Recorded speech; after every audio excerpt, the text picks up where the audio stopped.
ลูกเนาะอันนี้นะพี่น้องเอ้ยลูกค้าคอยประชดคอยบ่เบิ่งแหน่พี่น้องเบิ่งแหน่พาติบข่าวมาห่านเพอ ประชดหรือว่าประหยัดหือช้องนุ่มนี่กินน้ำบ่กะทิข้าวมากินน้ำบ่กินข้าวจะทำจังใดเห็นดิสบายดีพี่น้องสบายดีเด้อได้รอบเดือนปลายเขาก็จะมากินเพอหาเดือบัวโดยน้องนั่นก็สั่งเออซีอันซื้อลงแต่เพิ่นก็อุดหนุนประจำอะไรพี่น้องถึงเพิ่นบ่ได้มาเพิ่นก็โทรมาซื้อ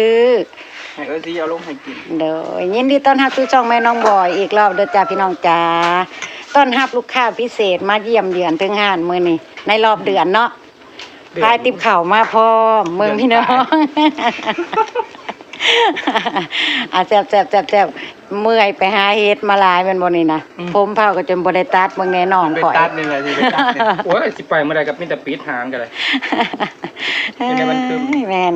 มีแต่เวียกเขาเจ้าอันนั้นไปเวียกเขาเจ้าเนาะห้านไหนห้านสุดท้ายนะ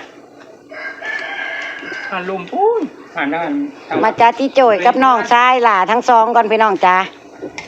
ถือโอกาสนั่งว่านั่งคุยน้องก่อนเด้อจ้าเด้อน่ะผัดตามมึงเอาตั้งมาถักสองราคาเปลี่ยน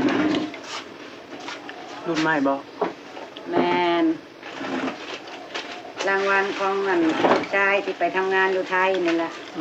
ได้กล้องมาฝากแม่นี่ละ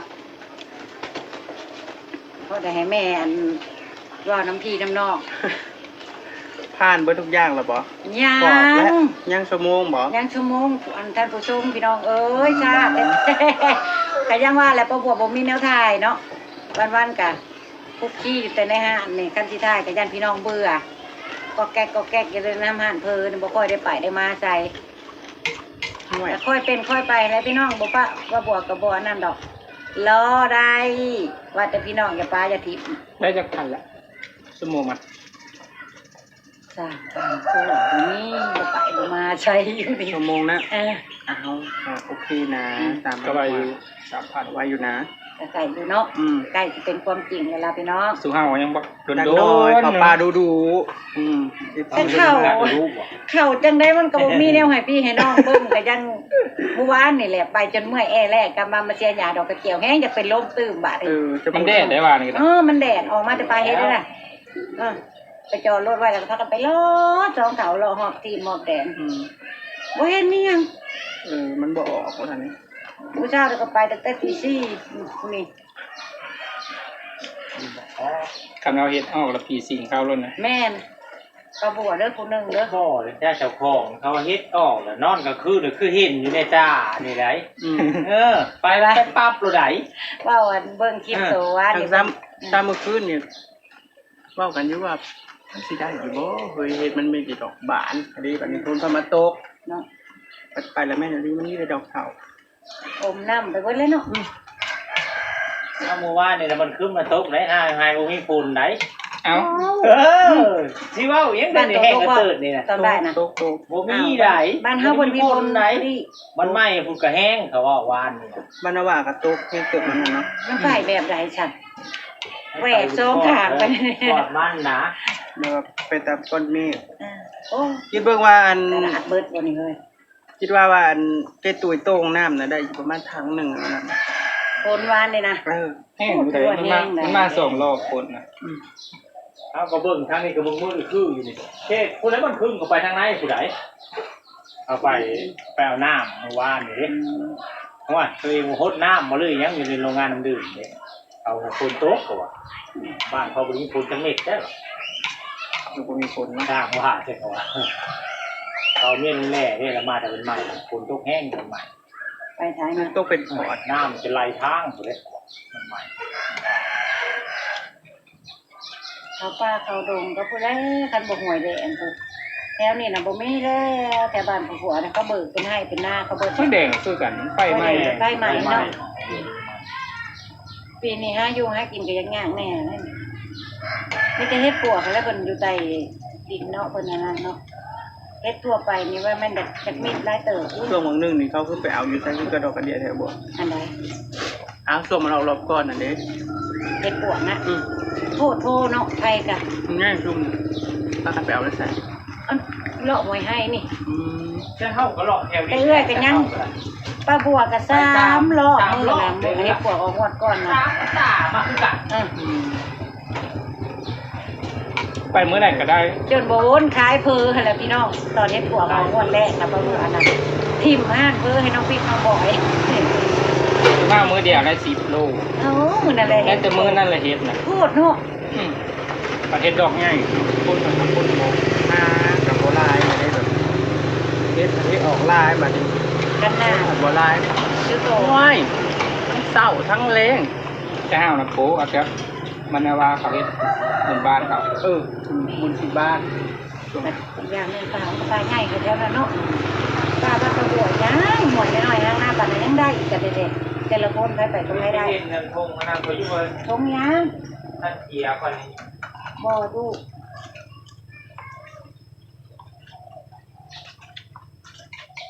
ชุดลายเป็นพิเศษแต่ว่า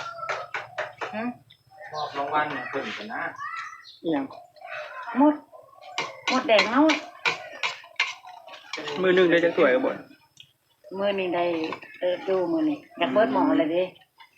ก็ยอมรับอยู่ว่าได้อยู่ใครเปิ้นน่ะ มันหอนล่ะ มันอยู่ได้น้ำเพอนี่แหละขนมนมเนยน่ะป้าบัวอยู่บ่ได้ดอกพี่น้องเอ้ยมันแพงดิ กำไรน้อยๆก็เอามาประดับห้างซื่อๆจำว่าอยู่ได้ก็อยู่ได้น้ำก๋วยเตี๋ยวนี่แหละ โบราณพญาแรมมือนี้นี่ขนมโบราณพญาแรมมือนี้มา เอาเป็นเอาโต้อยู่นี่ใกล้ๆนี่เนาะอันเข่าคล้องอะนะเขาบอกว่าเอาโต้มือเพิ่นอยู่ใกล้ๆนี่บ่ได้ไปเอาอยู่ไกลแห้งกำไรน่ะลดลงหน่อยๆมิน มีครับเรซิปี้ใหม่นะก็ได้ครับ ไปเถอะเท่ากับไม่เฮียนสูตรนะบวชแล้วไปเปิดอยู่บ้านนะครับ ๆแมนเอาก็ได้ได้ มันมีผู้เปิดเนาะ นี่ก็เขาบอกในแมน กับ สู เขา ตร เป็น นี่ สูตรนี้ ถ้าเปิดคนละสูตรมันจะเป็นยังไงพี่น้อง มันแค่กูกินมันนะคือทีมมัดของห้าง ลูกค้าประบวกกับบรรณกรรมกับตั้งหลายคน ค่อยเอาไปอ้อมทีอ้อมแดนเขาโง่มันนี่คือเต้า ก็นี่แหละเปิดอยู่ เจอเรื่องกับคนสิเฮ็ด คักกี่ดอกเป็นแต่เรียบร้อยคักกี่ดอกในเบาหน้าเอง ขั้นบ่มากครับ เปิดโลดประบวกสิซ้อนให้ฟรีคันเปิดนั่นนั่นเพิ่นน่ะ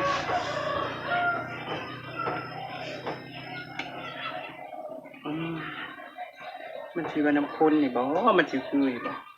หันย่านแต่อันอยากไปแบบบ่มีผู้อยู่ซ้อนคือประบวกได้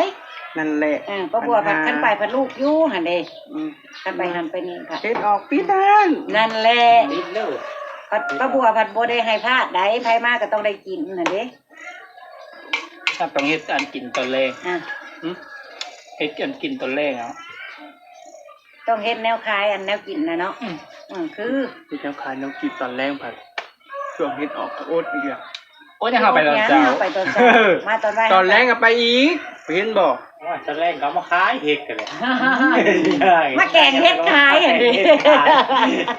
หนึ่งเห็ดขายด้วย ซุปก้อยมื้อน่ะเนาะหลายๆเม ไม่ นู ชุดขายชุดให้เจ้าอีก ไม่เห็นพวงไอเดียเบ้าน้ำน่ะดีแล้วเฮ็ดแนวกินสดกาโลเป็นหลัก ไม่กินน่ะมันบ่ได้ขายแล้ว มันได้ขาย ขายแต่มันคือมันเลยมึงเล่นยังเป็นแมลงเขาแล่นลูกมัน จักอันนี้ว่าจะปลูกผักแหละขาย เอาแนวอันเฮาถนัดน่ะเนาะแนวไปปลามันได้แน่นะ ไปกาได้แน่กันนู่นนี่นั่นมากะอ้ายพูดชวนให้เด้ออันนี้ แม่นอยู่ อันนี้ว่าเฮ็ดกับข้าวนี่ก็ห่วยถ้าอยากพูดร้ายเติบเฮ็ดกับข้าว มันก็ลุ่มขึ้นใช้มดหันแล้ว ว่าลงซื้อ ตา เบิ แด ด ง ก่อน เป็นงัวมดแนวนะก็ง่ายๆแล้วนะ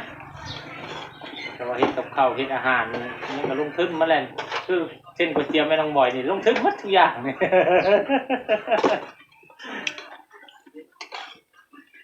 ซื้อเครื่องมาเฮ็ดก๋วยเตี๋ยวก็จักได้กำไรจักได้อีหยังบางเทื่อ แม่ น่ะ แต่พากินกับเพือมังนอกมังหน้ามันลุ่มขึ้นหมดบ่เอื้อเลยบ่ได้ละ